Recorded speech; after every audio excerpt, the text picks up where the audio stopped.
We are back with another one, 245 Sports. Myself, Dan, LCAT, and SB. How you guys doing? Good man, I'm back. Yeah, LCAT's is back. Had to go do them duties, man. Yeah, man. Yeah, man. How you doing, SB? Yeah, I'm good. Good to see El Cap's back. Yeah. Locked up. Bus case. But yeah, another week of Premier League action. A lot of good games, talking points. There's only one place to start. Stamford Bridge. Game of the season. Chelsea 4, Man City 4. What a game. What a game. Sensational stuff. Sensational stuff. I just want to start off by saying I told you, man, about Chelsea. I said them man were coming. I said Chelsea, just give them time and they will come. They will come. Chelsea are here.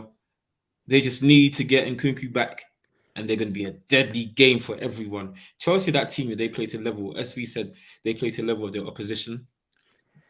And they're going to be a problem for everyone. They're a problem. Chelsea are a problem, man. Chelsea are a problem. They're starting to get their things together. Nah, man. Chelsea in the last... Let's clarify the last 7 games, yeah. Let's clarify your statement. You said Chelsea are here, so you're confirming they're here. Yeah, they're here. 10th in the table, they're here. They're coming. They're okay, they're still coming yet. They're not here yet. They're arriving. They're getting off the minibus, so they are here. Right. Okay. Yeah, man. They had a long journey, but they're getting off the minibus now, man. They're coming to the party. And a few £billion spent. And they spent the money wisely, man. They got a set team now. Yo, the Sassy's good. He's looking good. Raheem Shillings. Let's talk about boy Sterling was saucer today. Nah, man. The Sassy. The Sassy's good. The Sassy's good. What about Caicedo? Yeah, how he looks without Thiago Silva holding his hand. Yeah, he's learning, man. Caicedo. Let's have a real conversation about Caicedo. Let's have a real convo. He didn't look good today. He hasn't looked good. I didn't see him. He looked average. I didn't see him. He got hooked. He got a yellow card, rash challenge. Even Enzo didn't look that great. No, but he looked right first half. He only got taken off because they were down and he needed attacking options. Yeah, but if you spend 115 mil on the centre mid and you're trusting Conor Gallagher ahead of to stay on the pitch rather than Caicedo, that says something. No, you'd rather take off Conor Gallagher if he was performing like he was meant to. You rather take off Conor Gallagher because Conor Gallagher. I don't think so. No, this is a game where you needed the Gallagher, that energy. Yeah, because he drives the team intensity. Forward. You need so wait. So what are Caicedo's strengths then? Is it not energy, intensity, pressing? Those strengths are, I don't know. He's locked him up for Chelsea. Whatever those strengths are, is not there. It's definitely not. You didn't sign him to be elite on the ball. You signed him to be good on the ball, but his physicality is why you bought him. Yeah, but Gallagher can. No one else can in Chelsea can do what Gallagher can do in terms of driving the ball forward, which is crazy. Okay. Imagine me saying this here. If Declan Rice signed for Chelsea, would you take off Declan Rice for Conor Gallagher and keep him on the pitch? You always, no matter what, £100 million player, you're going to keep him on the pitch. That's what I'm saying. That's what I'm saying. Declan Rice can do what Gallagher can do, though. Yeah. That's the thing. Caicedo, I think within time he will come good. But yeah, this is the first time where I've seen a midfield go up against City and not get overruled. They were a match for City's midfield. That was mostly because of Fernandes in the first half. He played well. Second half, he petered out of the game, but he played well. And with Poch's tactics of Palmer cutting in to support the midfield, creating a midfield 4, that was good because they went toe-to-toe with City and they played well. Chelsea stepped up today. And shout out Raheem Sterling. Raheem Sterling. Yeah. The real boy Raheem. My twin brother, Raheem. Yo, my little sister used to think I was Raheem Sterling, because he got the same haircut as me in it. So yeah, man, she used to think I was playing football on TV. I was like, yeah, come on, man. But yeah, that's my boy, man. That's my twin. Sterling stepped up. Yeah, he played City like they owed him money. He was, he had walk on a rotisserie, just great. You know them kebab shops where the meat just spinning around, just keep coming for more, just bruv. Yo, Sterling. Yeah, he had a great game. He looked like a proper winger. today. Yeah, man. He showed Doku Wagwan. Yeah, exactly. He showed there's levels to the game. He showed Doku big boy football. But yeah, he wasn't afraid of Kyle Walker. You know, Kyle Walker's got this fearsome reputation because of his athleticism. Sterling don't care about any of that. Took him on the outside, took him on the inside, managed to get crosses in on a consistent basis. Man of the match for me. Yeah, easy. I think he was the best player on the pitch today. Got his goal as well. Yeah, great performance from Sterling. But yeah, in terms of the flow of the game, yeah, Chelsea, they were up for it from the start. Like both of you have mentioned, they played to the level of the opposition. But yeah, Man City, went 1-0 up, hard and deadly. Soft penalty though. Let's be real. Let's have it right. Soft penalty again. Very harsh.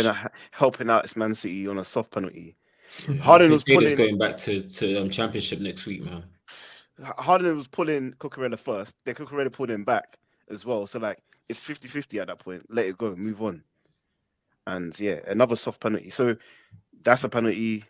I don't want to go into Newcastle Arsenal again, man. I don't want to do that. I don't want to do that. It don't make no sense. It's not consistent week to week, so I know what it is. But yeah, again, they got a soft penalty. I mean, I don't think City deserved to be 1-0 up at that time. Chelsea dominated the game at that point. Would dominate. I mean, Chelsea were dominating the game. They had better chances, better openings. They were managing the game a lot better. Chelsea got on the break. Chelsea are crazy.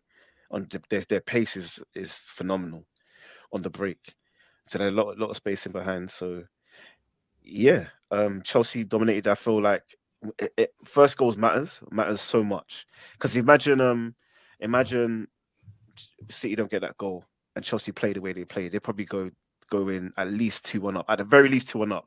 But you see, look at it's still a draw for Chelsea at the end of the day. City still get something out of it after the soft penalty, and they can manage the game knowing they were 1-0 up and they got a soft goal. So I think every single, like, the referees matter a lot in this game, and we don't really score a lot of goals in this game. And if they're giving them that 1 free goal, in my opinion, it's not right. It's not right. But yeah, Chelsea played well. They outplayed Man City. Cole Palmer played well. He stepped up. Yeah, especially second half, therefore. I think Chelsea did well to not like get their heads down after that soft penalty, because City already are a problem with or without the referee's assistant. So to get assisted with that penalty, you wouldn't blame Chelsea for the if their heads went down, but they fought back and got that equaliser real quick through Thiago Silva. Yeah, and then it was just game on. And then Chelsea went up ahead with Raheem Sterling, and then flipping that side. Who was it? Akanji, great header, 2-2. And then the third one, bro, I popped out to go toilet, yeah. And then boom, 3-2. I'm like, huh? Yo, this game was crazy, man. If we're gonna praise the teams here, but let's call out the managers, I would say, because the game was too open for a top level game. That's too open. It can never be end to end for that longer period of time. It was literally like majority of the game was end to end, and usually teams set up to be, at least City, at least even Chelsea. If you're gonna play the better team, Chelsea, you're gonna make sure you're not gonna get done on the break, and they got done many times. City got done many times, and I don't think it's either they allowed it to happen or they coached it, and which was clearly the wrong plan from both sides. I think for Chelsea more so, you can excuse them because Chelsea can't sit back against City. Yeah, you can't allow it, because you need to attack City, because Chelsea, if they sit back, City will break them down. They've got players to break them down, so you can't sit back. You have to attack them as well, because that's the only way you keep out City. You have to go head to head with them and hope to get something of them. And because look at what they did to Guardiola when they went at him. He gifted them that was it the Sterling goal? Yeah. When Reece James got at him, he made that mistake. You can't sit back against City because you got Haaland coming at you. You got Rodri shooting from everywhere. Rodri is clutch. He's shooting from his mum's house and he's still scoring. You can't sit back against City. It's too much. I agree. I think Chelsea, they had to go toe to toe with him, like you said, Caps, and they had to make it an emotional game as well. Because it was an emotional game, I think it gave them energy.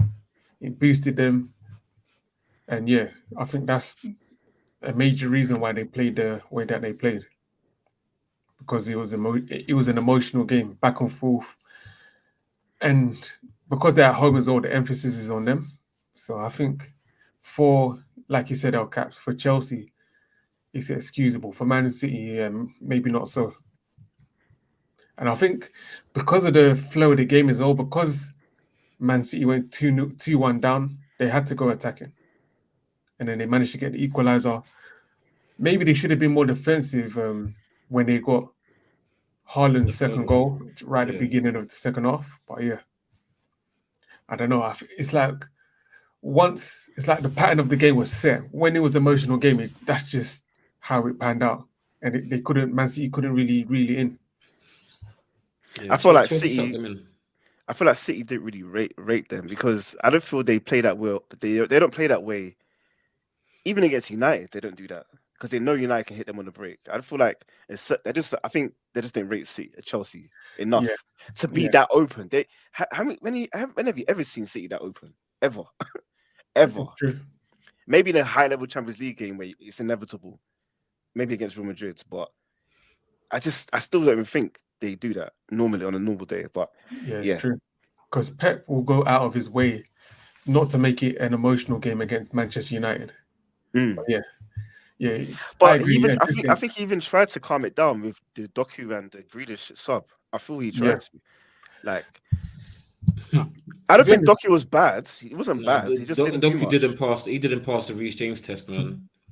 No, I need to stop that. Reece James needs to stay fit for 5 weeks first before we say it's a Reece James test. It's a Reece James test. He didn't pass. No. He got hooked. He got the young hook. No. I was surprised that Pep started him though. I thought, like you've mentioned this, I thought he would have started Grealish to get control of the game. But yeah, Doku started with him, and he didn't have his best game, but he was causing some issues. But yeah.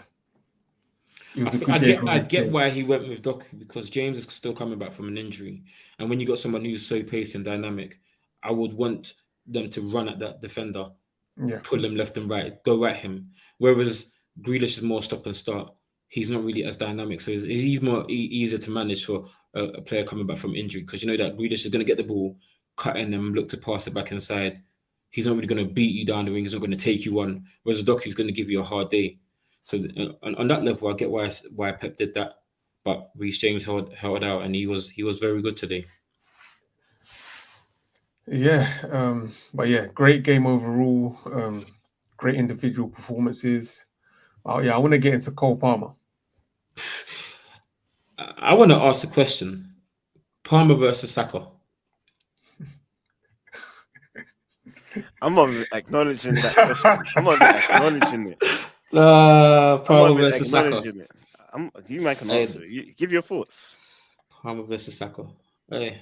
What's the question? What are you saying? What is Palmer better than Saka? What's the? Let's have it right though. Palmer scored what, 4 penalties this year? Yeah. This season, who's looking the better player this season? Cool. No, I'm not even going to do that. So obviously, Saka's better, but Cole Palmer. We were saying before the show, Cole Palmer has a chance to overtake Foden. He's already overtaken Madueke. Overtake Foden for what? The better player. No. Yeah, no. I'm saying he has the potential to. But I say that because mentality. Foden is looking like if he stays at Man City, he'll always be a bit part player. Whereas as soon as Palmer's coming to Chelsea, it's like Pocher's giving him the keys. Like, you're the man. Like, they play to him. They look to him to create. Yes, if he works hard, keeps his head down, and keeps performing, I think he can overtake Foden. 100%. Because so then. Now go on. I was going to say I agree with you, because I think on a talent basis, I think Foden is more talented, but I think Palmer's mentality, he's got the stronger mentality over Foden. He's got a desire to want to be the best. He left City where everything was set up for him to go to Chelsea where he can be the main man. And he's taken the keys at Chelsea and he's running with it. Even that penalty at the end, took the penalty from Sterling, smashed it. Last minute penalty to get a draw against Man City. and he did that against his old team as well. He stepped on, he did that. Second half of the game, when most people start getting tired, that's when he started rising, becoming a better footballer. So he's shown, even against Tottenham last week, again, he stepped up. He's showing that he can step up in the biggest games and have an influence and have a telling contribution in games. Foden, there's too many times Foden, he's rushing past, he's doing too much. Today, Foden was a lot better in that aspect, as in he was a lot calmer. I saw where he was slowing down the game a bit, looking to pass on the inside. He's not playing like he's playing 100 miles an hour. But I think Cole Palmer's mentality is what sets him apart. You could tell that he wants to be that guy. He believes he's that guy. At Chelsea, he probably thinks he's the best player. Yeah, he carries himself that way. I think he does a bit too much at times. He does a bit too much, and he can release the ball quicker. Sometimes he dribbles the ball too much. Where there was that one chance where he went through the whole Man City defense, and he should have scored. He should have scored it back to Conor Gallagher, and he shot instead. Yeah, so like you can see the talents there. He just needs to be more refined and keep his head down, keep working, and he can be a very good player. But the way he plays, you can see why Man City sold him too, right? I feel he's a good player, but he's not really decisive enough, I feel. And I don't feel doesn't really have a lot of pace. He holds on to the ball, holds on to the ball a bit too much. Decision making in the final third's a bit sometimes off. But there's talent there. But I feel like if you look at Julian Alvarez, who I think they're the same age, Julian Alvarez is a better player. You're gonna get way more goals and impact the game way much more. So you can see why City sold him. He's a good player. I'm not saying he's the bad, but I can see why in that Pep team, I feel there's no room for that. There's no room for. I think Alvarez is more refined, but I don't know if he's the better player. I think with someone like Palmer, City sold him because of his mentality. Like he's not trying to wait around and wait for his turn. Yeah. And that's not what Pep is about. Pep is like, yo, listen, this is a team thing. So if you're not trying to do what I'm trying to say, get lost, regardless of who you are. He's done it to guys like Eto'o, Ronaldinho, Ibra. Pep's got that history of I don't care who you are, what your reputation is. Play by my rules or get lost. And Palmer was trying to be that guy immediately. And Pep said, listen, you're not ready yet. I said, fine, I'm going to go gamble on myself, go Chelsea. And Chelsea are willing to give him that opportunity. And he's playing with a manager who's known to develop young players. And Poch, remember Poch brought in Walker. He brought all these Tottenham guys, Kane, all of these man, Son. Poch has got at these young players and he's given them the opportunity. Yeah, I agree. But overall, like I said, great game. Let's see if Chelsea, they didn't win, but let's see if Chelsea can kick on because it was a great performance from them. Yo, welcome for Android 18, man. What is it? He's not good enough, man. He's not good enough. I don't know why Chelsea paid 100 M's. Yeah, Arsenal to thank God. I'm telling Chelsea stole that guy. I think he's a good player still. There's talent in there, and he just needs to be refined. Yeah. Like when Chelsea bought him, I don't think he had played like 50 games, professional games, 60 professional games, which is bonkers. And you're going for that much money. You need to reach about 100 and something just to get that. I feel to reach his base level. Yeah, and he won't get that opportunity at Chelsea, but he's got the money. I mean, yeah, he's got the money though. That's the thing. The talent's there, of course. For you to reach this level with that many professional games, that shows what kind of talent he is. But at Chelsea, it's never going to get developed, even under Poch, because Poch needs to win now. Like, he's got kids to feed. He ain't got time to be babying anyone, especially at Chelsea. I think Chelsea made a mistake in bringing him in as soon as they signed him. They should have done what they did with like Nkunku, left him out on loan to finish off the season, get his repetitions in, and then come in fresh. Where he's coming halfway through the season, coming to a new setup with that price tag on his head, it's a lot of pressure. He didn't get the time to settle down. But that's the thing. You can't pay 100 M's. Imagine you bought like a new car, a Ferrari, and you said, nah, you can't have that Ferrari until like a year's time. You'll be like, nah, I want that Ferrari now. I paid for it. Yeah, but they signed him in Jan. They could have given him till the summer to do his thing over at his other club and then come over as a new signing summertime. That would have been the smart thing to do. Yeah, that's the sweet Hindsight, thing to isn't do. it? The sweet thing to do, but in reality, it's a business. No owner's gonna buy something for 100 mil, then say we don't when you use it. Yeah. Yeah. I hear that. Yeah, but let's move to the next game. Let's do Liverpool 3, Brentford 0. Another W for Liverpool. Inevitable. They even had. I saw they had 2 goals disallowed as well, so they could have been offside. They're just attack. I didn't even see that game, but I just saw Salah again. I saw Salah's first goal. That was a good goal. Salah's first goal was a good goal. Good finish. Yeah, I watched some of this game. Brentford had chances, man. Yeah, chances, but it's just the difference between the two, just the quality in the final third. Exactly. Buemo, he had a good game, but it's just his finishing at the final third. He had a couple chances. He had a 1-on-1, couldn't put it away, but his overall play was good. He was causing Liverpool problems. Thomas Frank had them set up well. Deadly on the counter. They look sharp, but yeah, when it comes to actually making that key pass, that killer shot, finishing, they couldn't do it. We saw it holds them back. He's not good. He's just athletic. He's not even that athletic. Let's be real. We've seen more athletic players than him. He's just a body up top.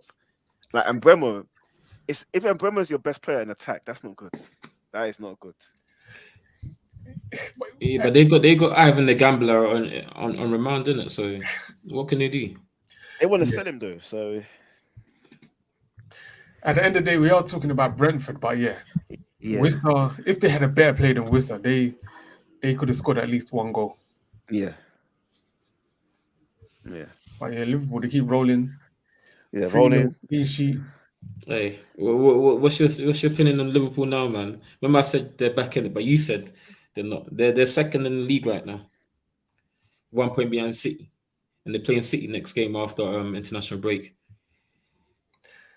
Yeah, I'm gonna say Christmas, man.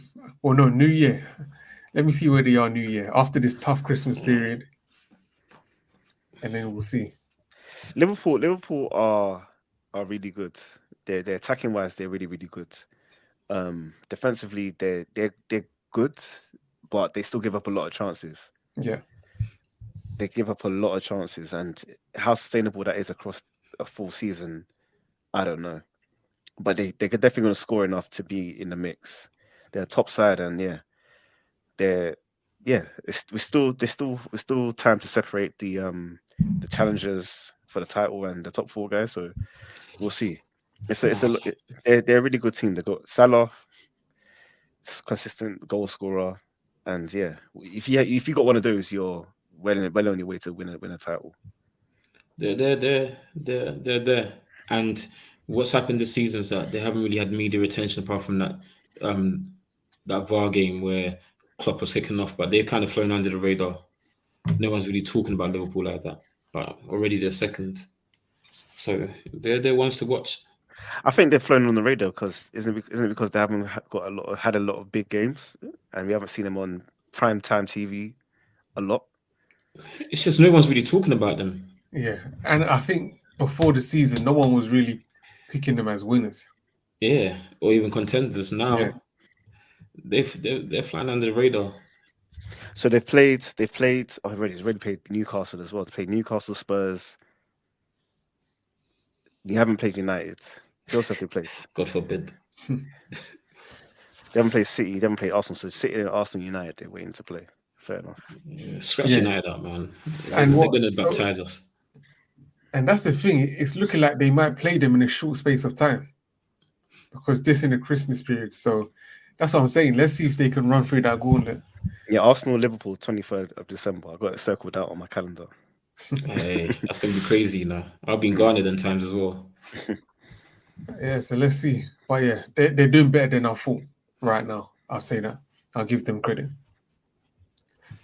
But let's move to the next game. Saturday's action. Arsenal 3, Burnley 1.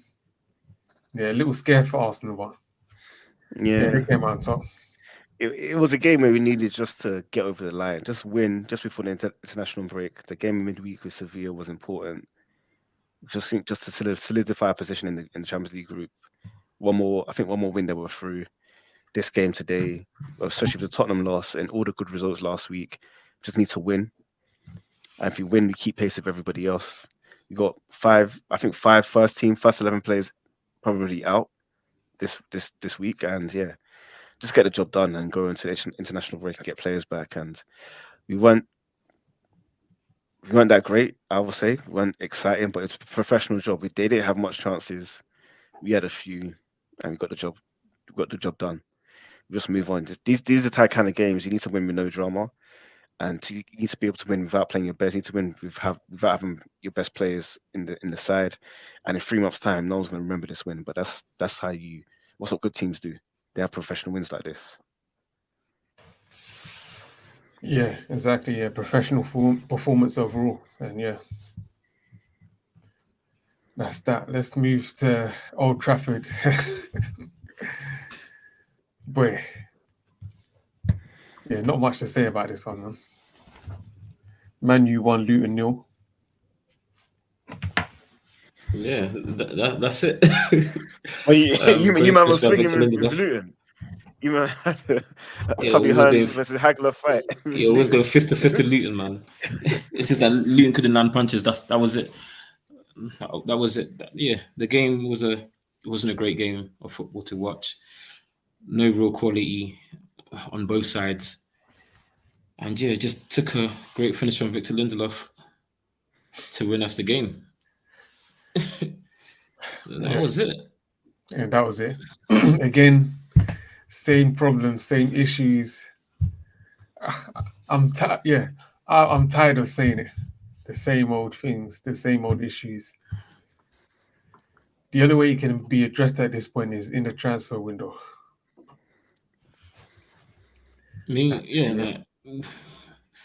That's it. I don't even want to talk about United anymore, man.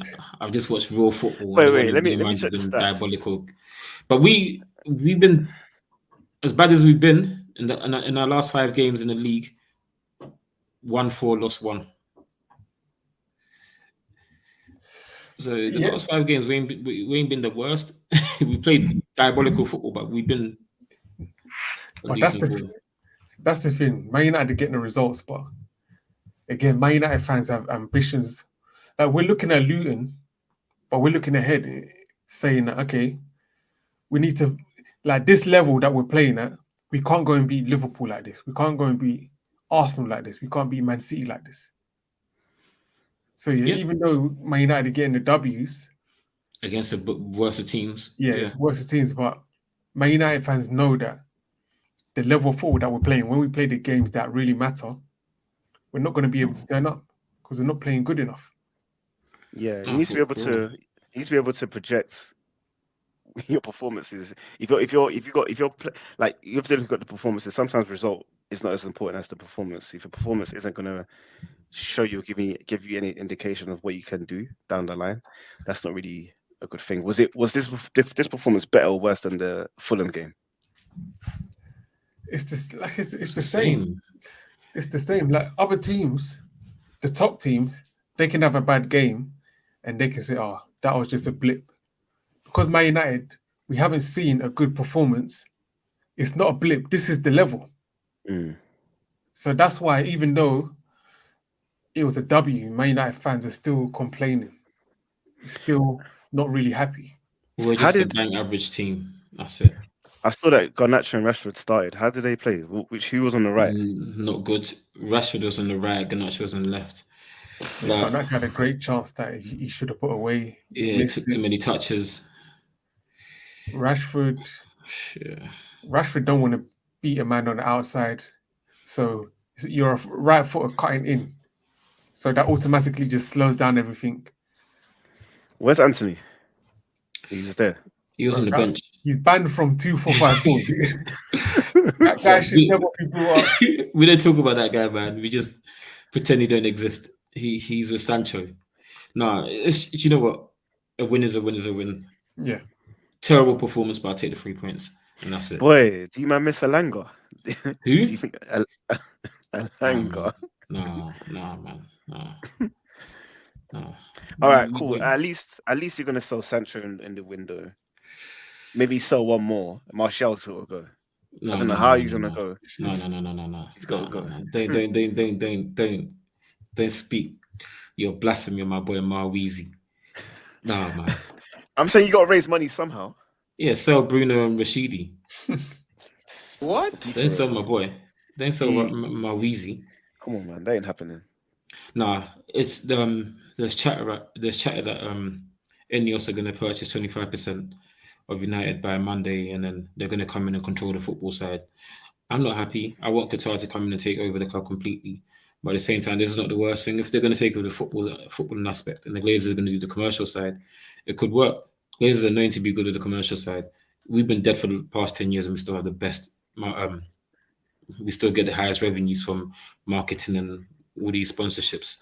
So they're adept with the commercial side. So if that deal was the truth, it's not the worst thing. If Ineos are going to come in and inject money and revamp Old Trafford, I'm down for that.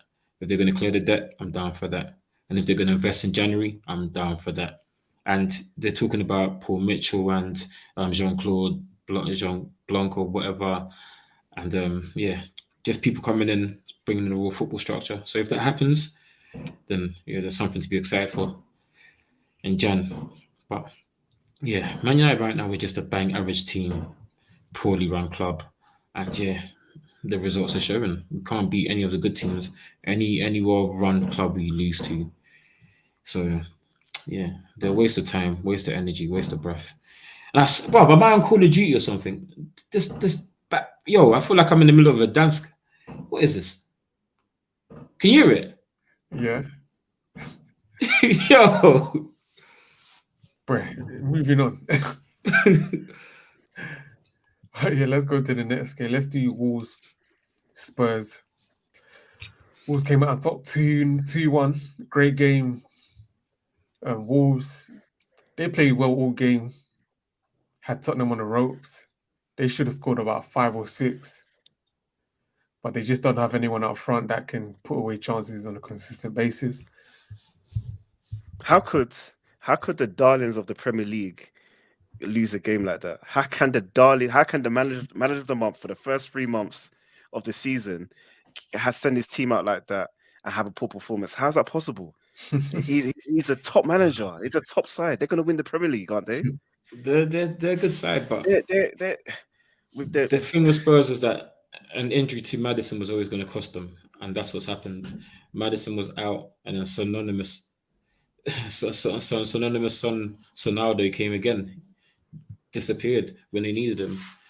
So that was a big loss for them, Maddison.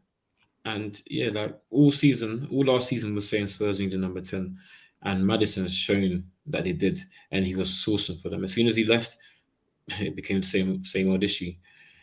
It was a good game. Spurs scored early, and I thought to myself, they're going to run through Wolves and maybe win 2-3-1, comfortable victory, go home, and just thank God for their victory.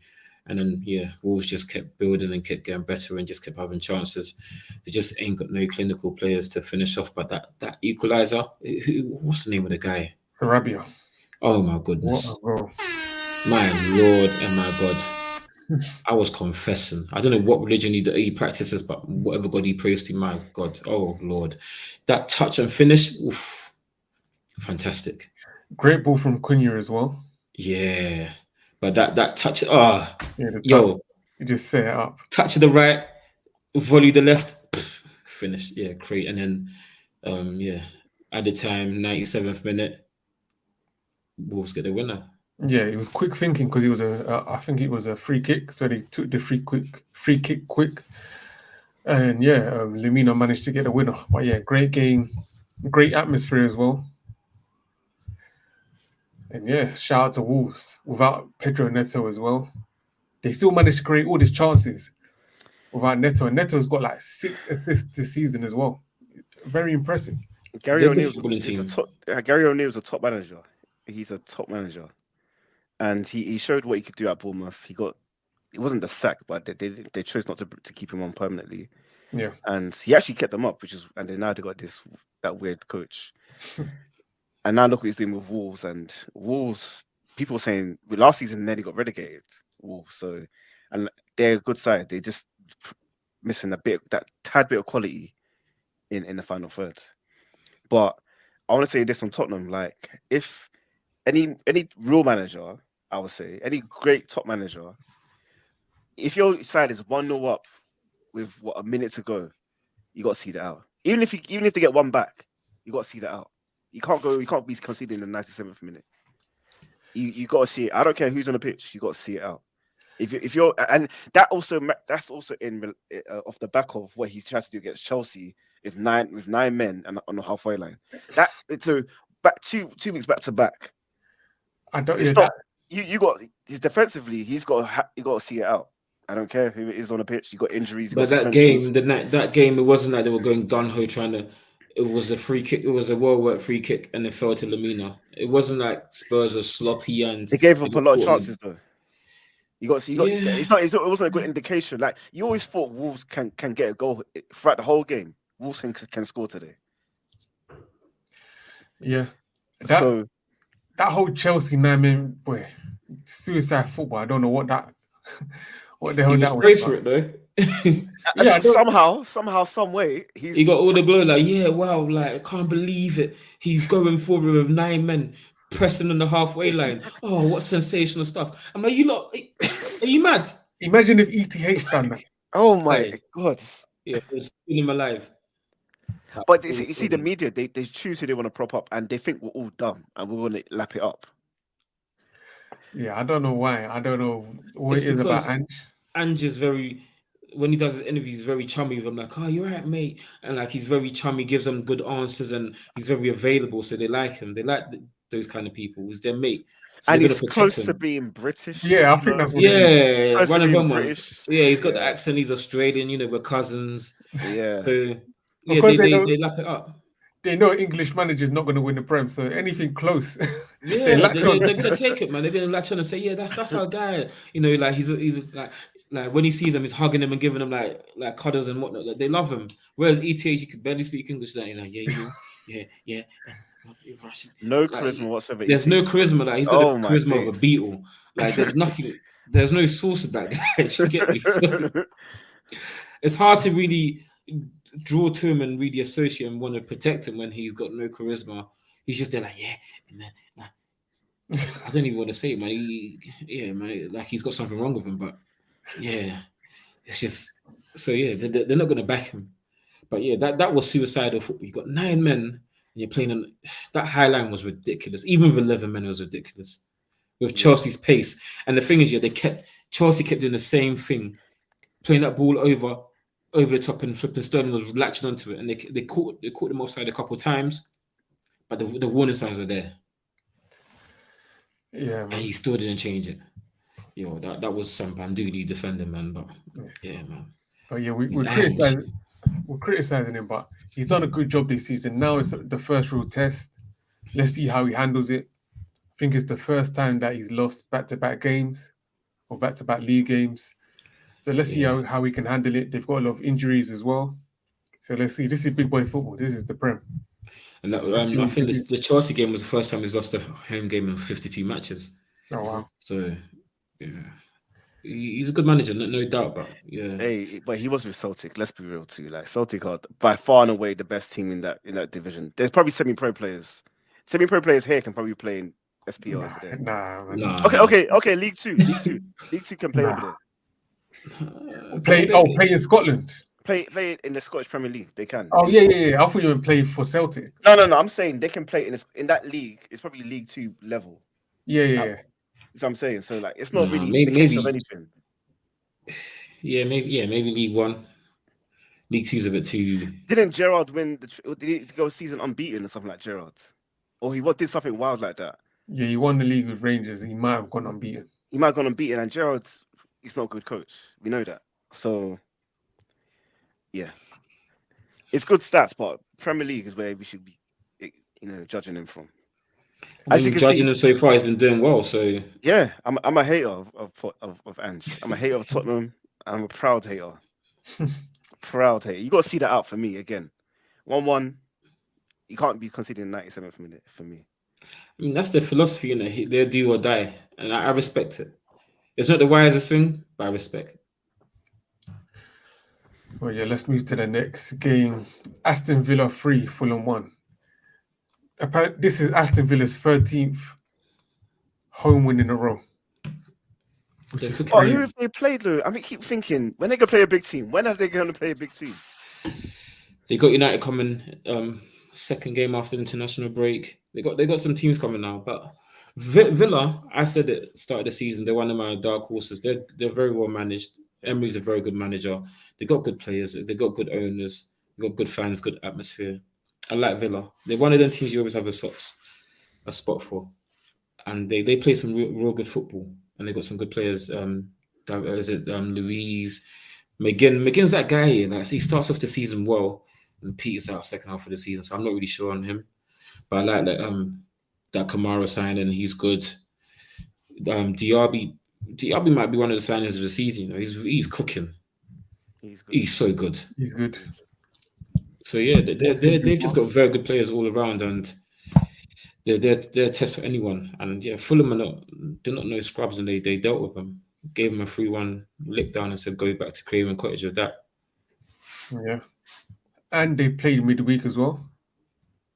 So to play midweek, they won, and then play again and win. That shows maturity. You know, a lot of teams struggle with that. We've seen a lot of teams that when they're not used to Europe and they play, they end up sometimes in a relegation battle. Yeah, West But Ham. they've kept their level. They may have even got better. And yeah, they're playing 2 weeks. So shout out to Emery. He knows how to do this. He's experienced. They've got a decent squad as well. So yeah. They got a really good squad. Yeah, they're a good team. But as a segue to your point about teams playing in Europe and not playing well, Newcastle. Yeah. Bournemouth 2, Newcastle 0. Newcastle, they lost midweek. Yeah. And they lost again now. So yeah, it looks like they're struggling to do this whole 2 week. And yeah, teams are coming at them now because they're a good team. They're a scout now. So no, this is big boy football. And yeah. Or when there's no VAR, they don't win. How about that? How about that? Stop this agenda, man. How about that? I got beef for everybody. Beef for everybody. Listen, they won. They won the game. Arsenal didn't play well. You lot didn't deserve anything from that game. So I don't know why you're still upset. You lost. All I'm saying is when the officiating doesn't go their favour, they don't officiating, non-officiating. You lot didn't play well. That's what I'm saying. Just take the L, man. That's what I'm saying. Look at. I could be bitching about Garnacho's goal against Arsenal. That should have been the goal, but are we crying? No, take the L, bro. Take that L and go home with it. But yeah, Newcastle crap, man. I would say they're crap. They're crap, but I'm looking at the starting lineup. Longstaff, that midfield, Longstaff, Lewis Miley, I don't know who that is, and Joe Willett. That's not good enough. That's not strong at all. For Newcastle.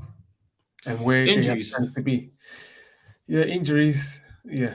And suspension. And the thing is, Newcastle, yeah, with all the money they have, they ain't really had a lot of signings to bolster the squad. So we kind of suspected that any major injuries would hinder them. But yeah, it's part and parcel of the game. Everyone's got injuries. Man United got bare injuries, Arsenal got injuries, Tottenham got injuries. So it's part of the game, something you have to deal with, and they're not really dealing with it too well. Bournemouth played well.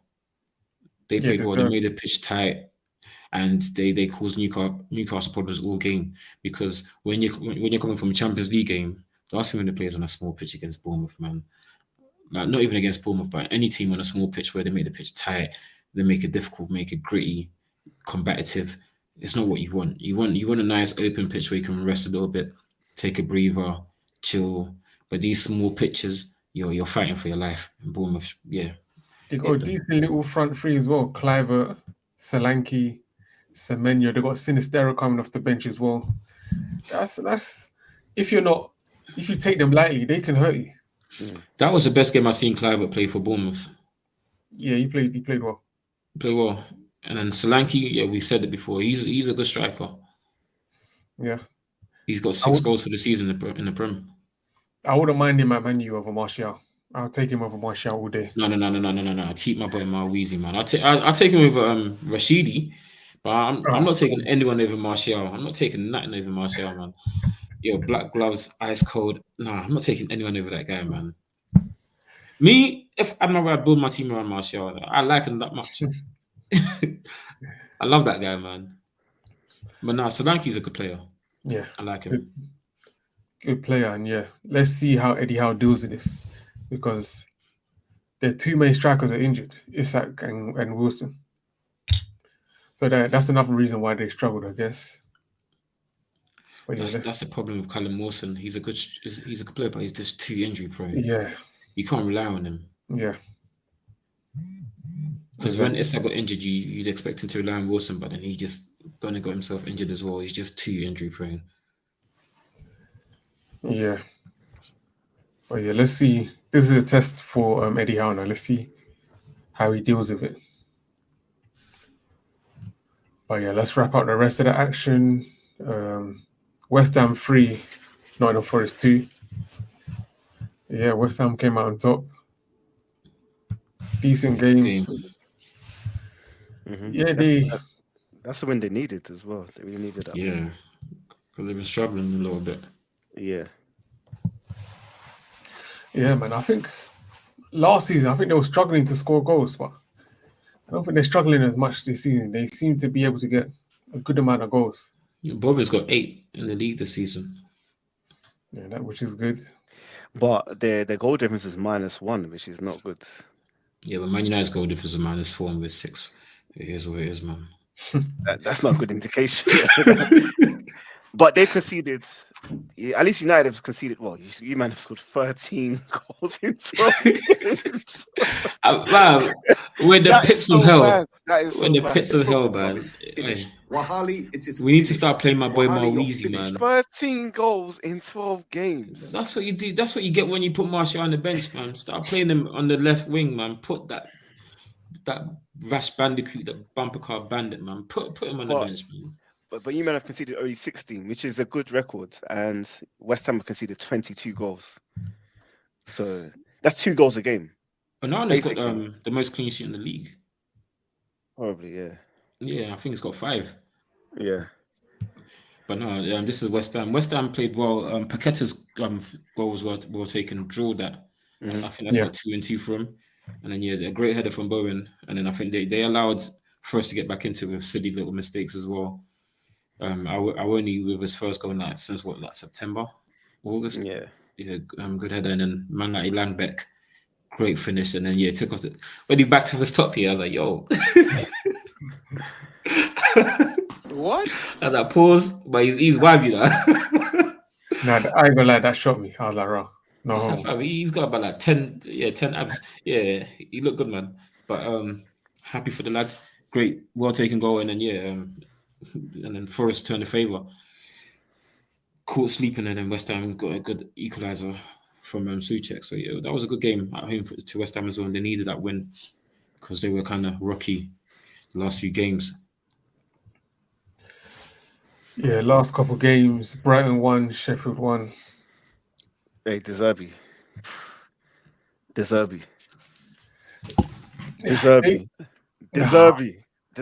Come on. Nah, I'm not gonna get onto him, man. This is Brighton we're talking about, man. Like, it's one thing Aston Villa playing 2 games a week with the squad and the funds that they have. Brighton, the resources is different. It's true. They did get a good win against Ajax midweek. They'll be disappointed because they went 1-0 up against Sheffield. Yeah, they should be beating them. And it was an own goal. And if they considered what they've spent, they're in and around Newcastle, United, and West Ham. West Ham, United, and Newcastle spent way more than what they've spent. So, I mean, it is Brighton again. You got to factor that in and have De Zerbi's losing it, man. Like, did you see his thing after the game? He said, "I am honest and clear. I don't like 80% of English referees. 80%, How many percent? What's the percentage of what you? I mean, how many you like? That's the same percentage. But I can't lie about it. So I Most did of like them 80%. That's a specific stat, though. That's a Yeah, for real. 80%, you know, boy. Yeah, that's a strange comment. and it's still ahead of Chelsea, Brentford. I mean, really and truly, they're rivals with Palace, and they're still doing all right. So yeah, they're gonna be fine. They're gonna be fine.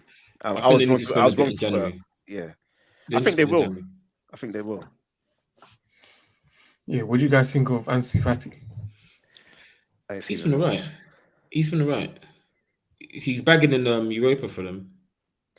From the little I've seen, he's not as good as I thought he would be. He's not as. I see why he needs to play Boss, let him games. go. He needs to play games. He's not Barcelona level. From the little I've seen, Yeah, I I think could be wrong. you know what I think because Barcelona were panicking because Messi was leaving.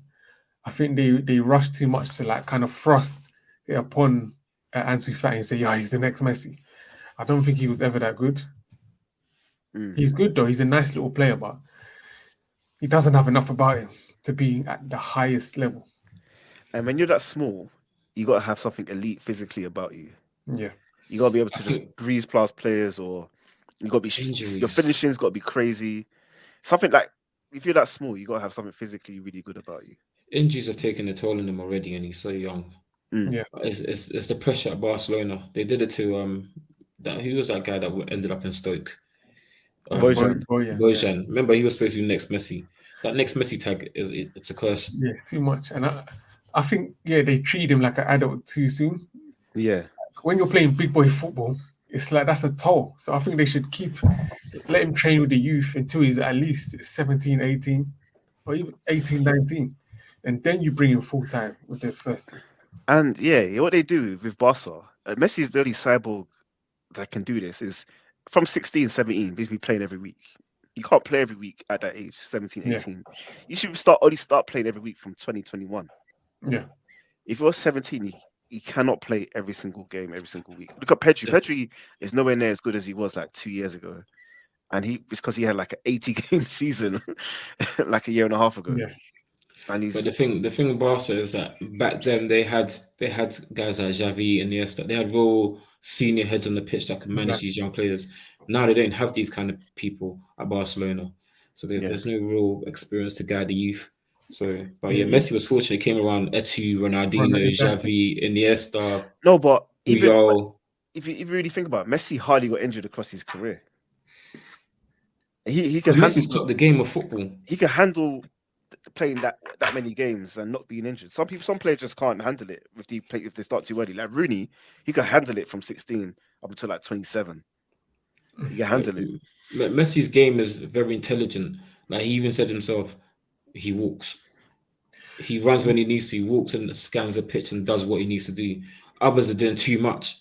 Remember the accusation I leveled against Foden. Does too much. Messi's intelligent. But even by young Messi was wild. Yeah, and he's not even. 100 miles an hour. I'm not even talking about. And he kept getting benched, young Messi. When he slowed the game down, that's when he was starting every game.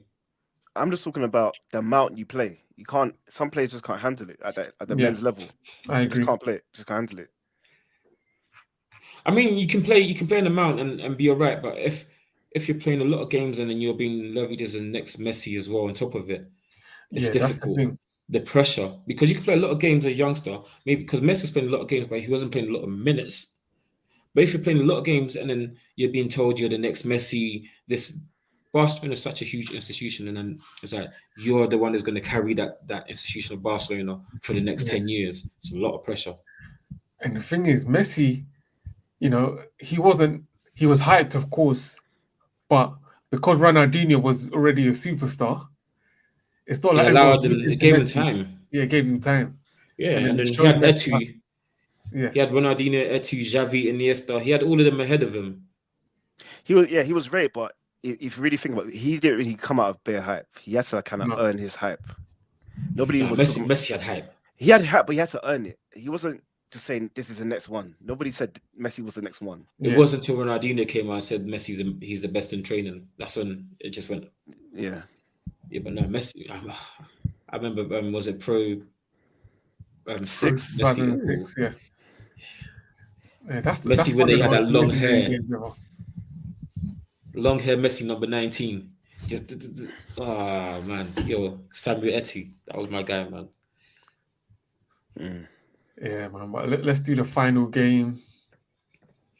Crystal Palace 2, Everton 3. Palace, man. Yeah, man. It's not looking good for them right now. No, to concede 3 against Everton, yeah, that's not good enough. But Everton have hit form in the right time. Have you seen the meme on Twitter where there's like that white guy that says "Mashallah, brother." That ginger haired white guy that's screaming "Mashallah, brother." They're like, Yeah, that's Sean Dyche ever since he discovered the Nana, the Kure, and the Berry.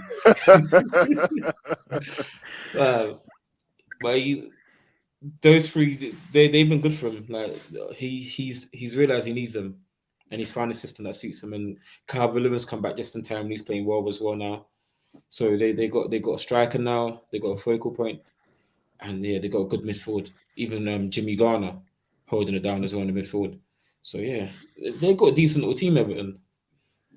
yeah. And Dash is a good manager. When you got athleticism in midfield like that, you don't need to be. The quality doesn't need to be that high. If you're facing that, it will always be a challenge. Yeah. Even though you could be better than them, but just that physicality presents a challenge. They're going to cook United. On the sly, don't you feel that Palace need to sell Elise and Eze? Because outside of those two in attack, I mean, I feel like the squad is really, really bad. Really bad. And I feel sometimes you got to sell when why the price is high. They made the mistake of to get what I'm saying. Do you get what I'm saying? Like this was sold Zaha when he was offered 60 million for him. Just because now they let him go for free. So, and I thought on the slide they got to look to sell both. They got to cash in on both. They have to. No, maybe cashing on Lise because he's injury prone. There's no doubt on this. I think for me, if you really want to rebuild the squad and push up the table, you got to sell. Cashing on Lise because he can't stay fit. Eze, he showed yesterday, and they give him a new contract extension as well. So they've pinned their hopes behind Eze. They're saying you're going to be our main guy moving forward. So Lise might be the guy that they sell and reinvest into the team, but they've got too many. Like Nathaniel Klein is still playing for them. This is what I'm saying. They need to just Jeffrey Schlupp, Andre. Is it Jordan Ayew? He shouldn't be there. He shouldn't be playing in the Prem. I can't lie. I don't rate him.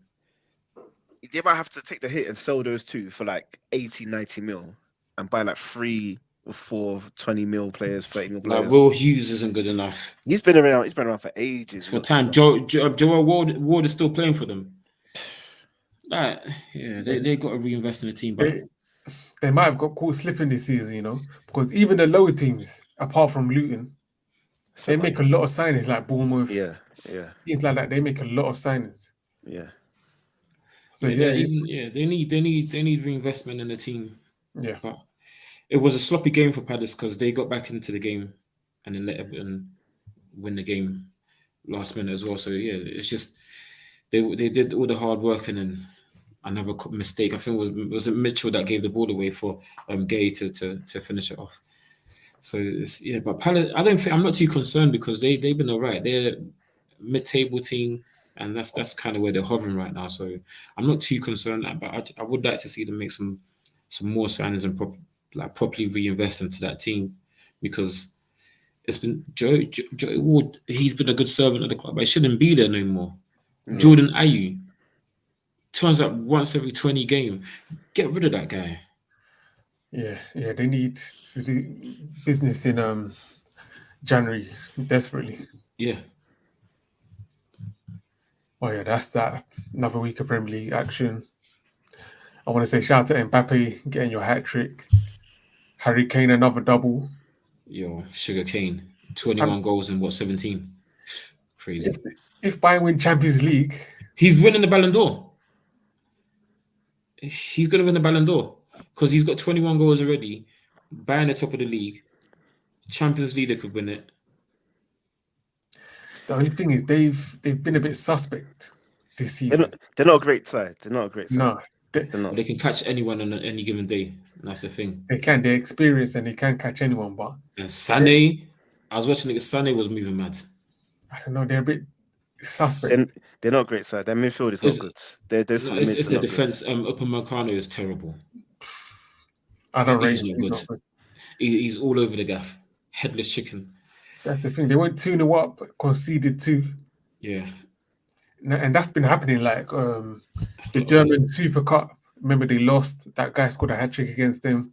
That Division 3 team, beat them. Yeah, top teams don't do what they do.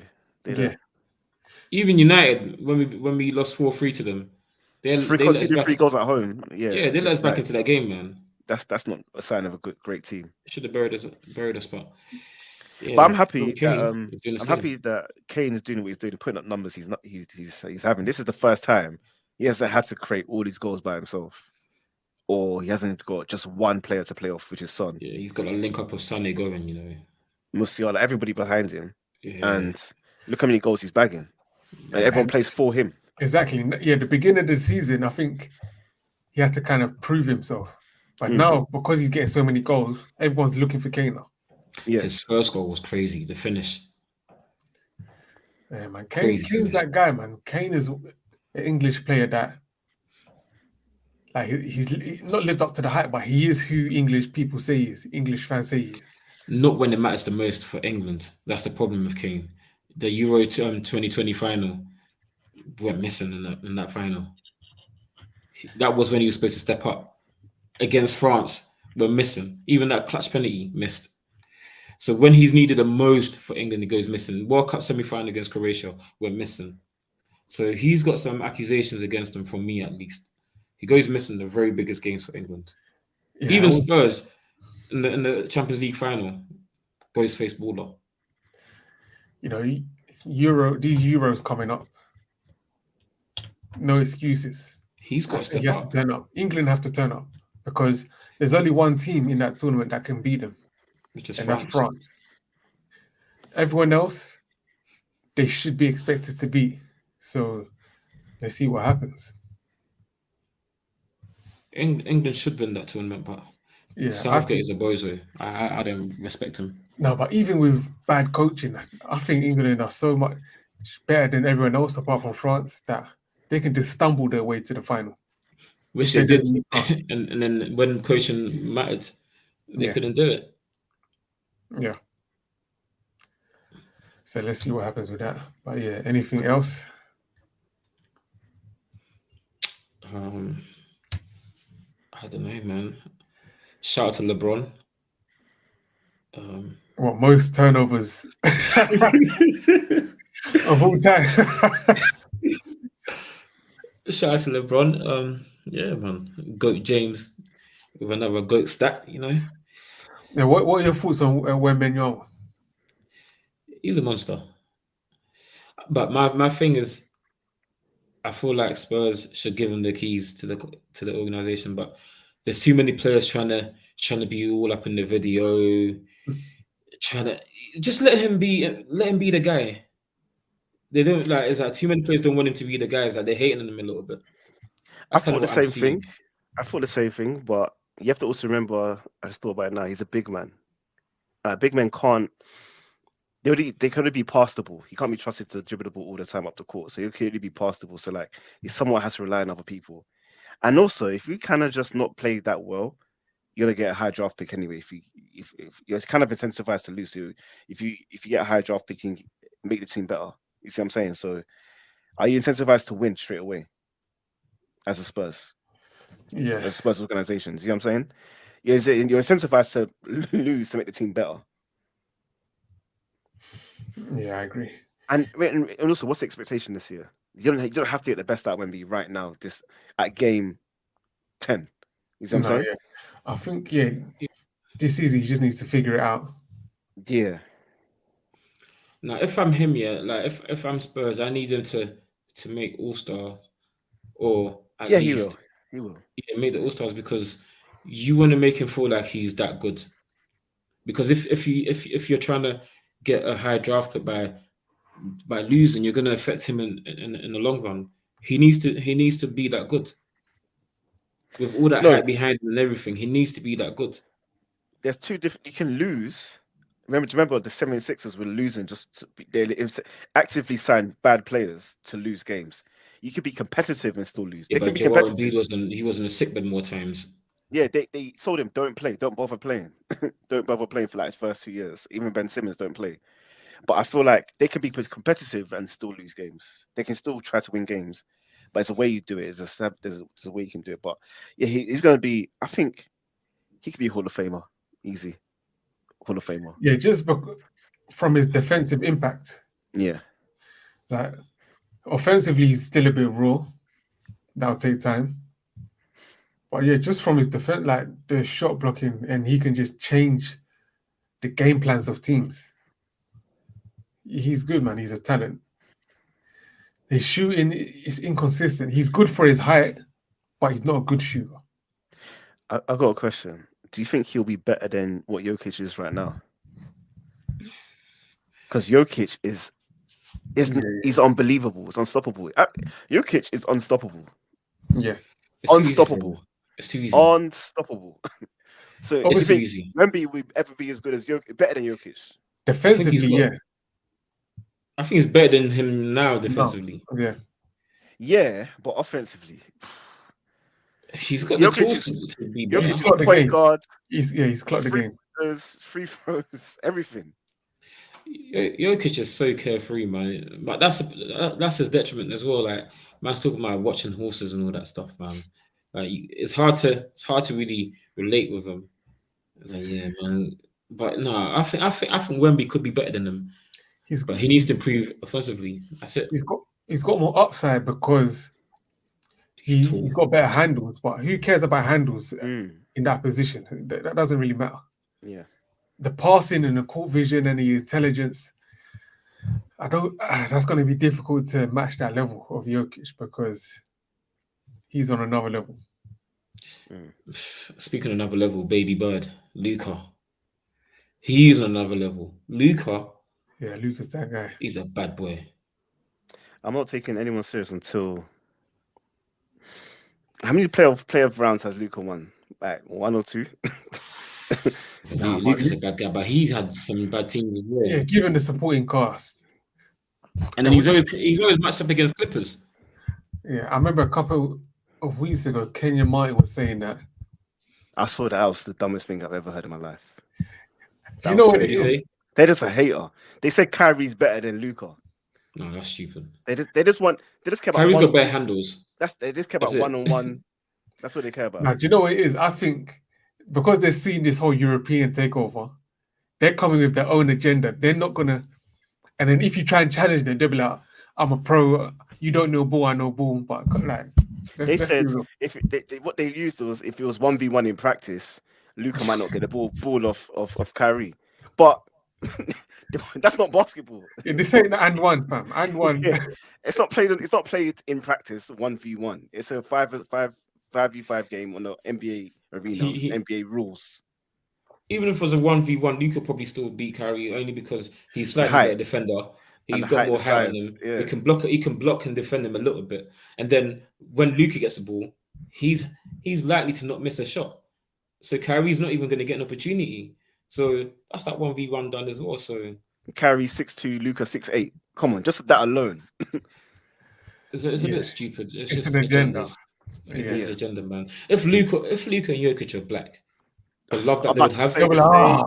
I was about to say the same If thing. the man were black, the love that they would have. Giannis, they don't do that to Giannis, you know. They don't. Giannis is a European player, but they love him because he's black. And Giannis, he's not on the role. He's not on the level of Jokic. No, Jokic is much better than Giannis.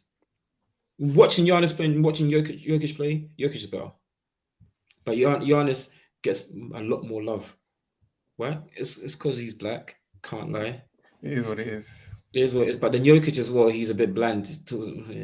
Like he's too laissez-faire to really gravitate towards as well. No, like, this ain't a personality contest. This is ball, man.